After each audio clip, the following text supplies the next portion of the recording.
আছে আমি ভেলাঘৰ সাজো সকলোৱে ভেলাঘৰ সাজি উৰুকা দিনা ভোজ ভাত দিনত ভোজ ভাত খাওঁ ৰাতিলৈ মেজি ৰখোঁ আৰু হিলৈ ফুটাওঁ ভেলাঘৰ ৰখি ৰাতিপুৱা গা ধুই মেজি জ্বলাওঁ আৰু মেজি জ্বলাই অগ্নি দেৱতাক সেৱা বুঢ়ীমাই খেৰসূতীয়ে লালন পালন কৰিছিল।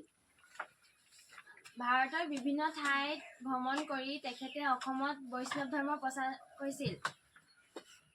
তেখেতৰ অতি প্ৰিয় শিষ্য আছিল মাধৱদেৱ আৰু শংকৰদেৱৰ মিলনক মণিকাঞ্চন সংযোগ বুলি কয়।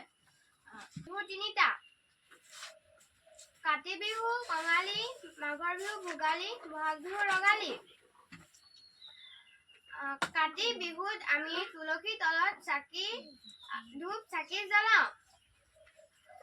ঢোল পেঁপা টকা গগনা লৈ আমি ঘৰে ঘৰে হুঁচৰি গাবলৈ যাওঁ। আকস্মিকভাৱে মোৰ ঘৰত পইচা কলমেৰে আমি লিখোঁ।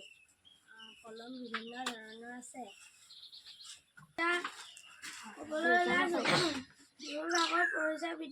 বিদ্যালয় পানীয়ে পক্ষী আছে। কাজিৰঙাখন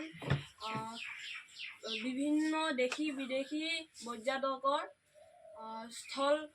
স্থল হয়। ইয়াতে মোৰ চমু বক্তৃতা বাইদেউসকল আৰু দাদা বাইদেউসকল আজি আমাৰ ওপৰ শ্ৰেণী দাদা বাইদেউসকলৰ বিদায়। মই আকস্মিক বক্তৃতাত কিতাপ পাইছোঁ। গাইনদী আমি দলং বনাইছে। গাইনদী আমি মাছ যাওঁ।